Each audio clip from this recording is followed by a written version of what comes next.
Yeah. I mean, my name's Travis Lawrence. I'm a printmaker. I've been doing this for a good 10 years now. Um, Got an art degree from SIUE and moved into St. Louis after that, and just been steady making prints.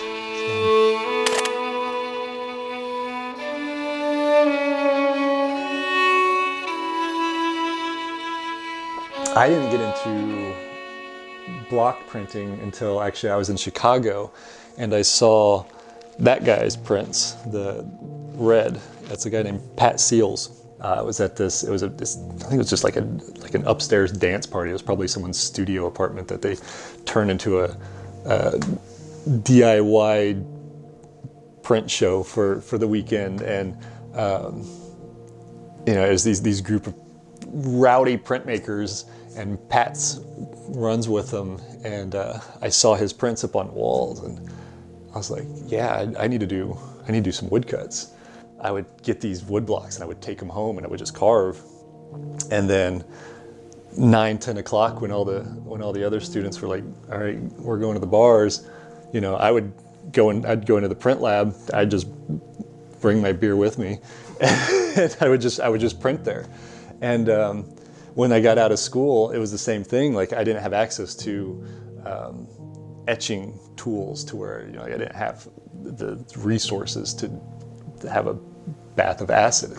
I moved into St. Louis. I ran into a guy named Tom Huck, who's a pretty established printmaker in St. Louis, and he offered to allow me free reign to the shop in exchange for printing his blocks, which was an extremely beneficial opportunity, which is, you don't come across that. And he was a part of these rowdy, crazy printmakers that throw these parties. So not only did I get access to a print shop, but then I was able to network with all these actual living, working artists that helped kind of shine some light on this is how you do it. This is how you hustle and bustle and pump it out.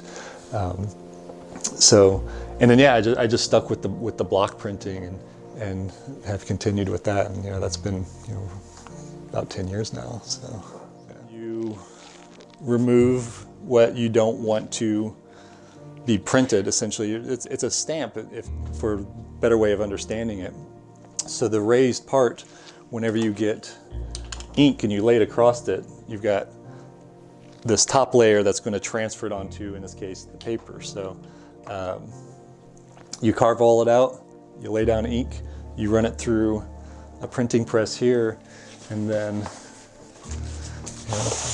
and that's the piece. Now the color, what I do with the colors is I go back and I hand paint them.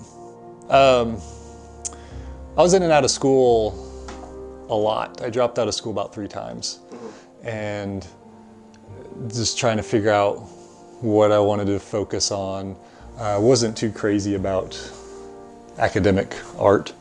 The way of teaching art in an academic setting, I kind of struggled with that. But printmaking was kind of an accident. I was going to study philosophy. I went back to school after one of my dropouts, and I was going to focus on philosophy with a religious studies focus. And it was great. I loved it, but there was no time to create.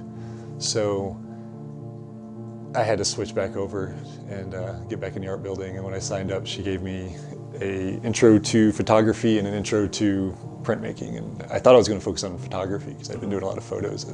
And now I started taking these printmaking assignments, and I noticed that I was spending more time in the print lab than I was in the actual photo development lab, and that was kind of a sign, so I just stuck with it. I spend so much time with the block, and there's so much intention and energy that's put into the block, but the block isn't the finished piece. So whenever I print them, I've got an edition of, say, 12 is usually what I do. And if I just, all right, that's it, there's 12, I don't really necessarily have a direct connection with those 12 pieces, but whenever I come back and I hand paint them, I'm back to individually interacting one-on-one with these. So I am putting that energy and that intent into each individual piece rather than just like pumping them out. So I've always drawn, since I was a child. So the craftsmanship is always what has pulled me to it. And getting into printmaking where it is you're drawing, but you're elevating it to this other level. It kind of blew my mind that I could make an image this traditional way and get this outcome that I couldn't do with what I was doing before with pen and ink or a pencil, or even a painting. So I feel everything's got a meaning in it. There's definitely artists that I know that they make just fun visuals, and that's cool. That's fine. I don't work that way.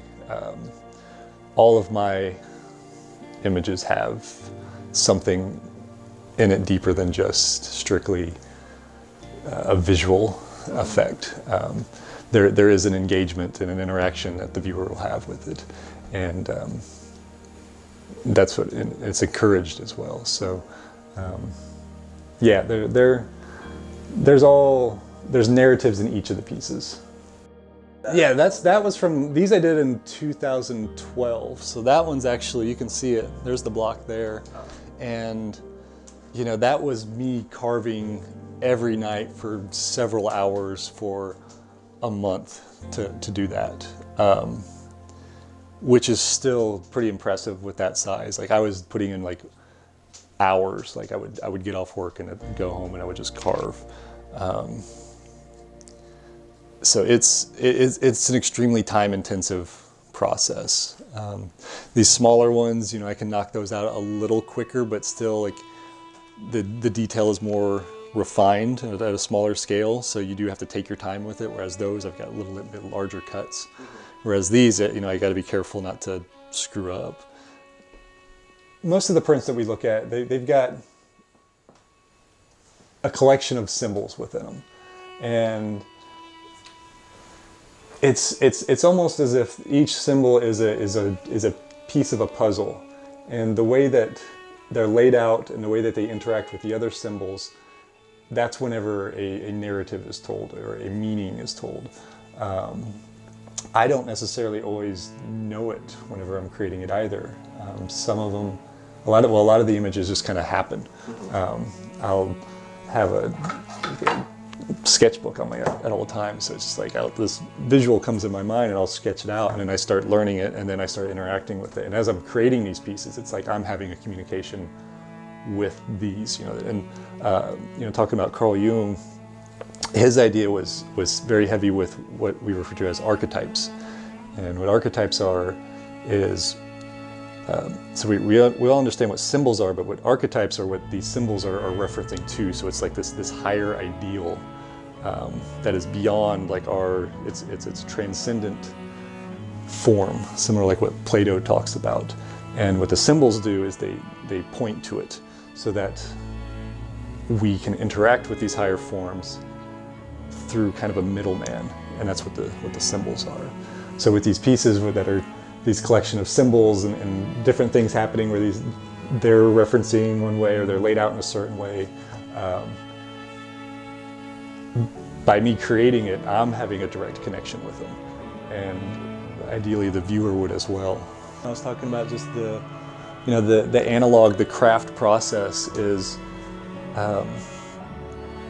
there's something rewarding when you're making something with your hands, and I feel that comes across with this work, is like, wow, okay, this was not done with a computer program.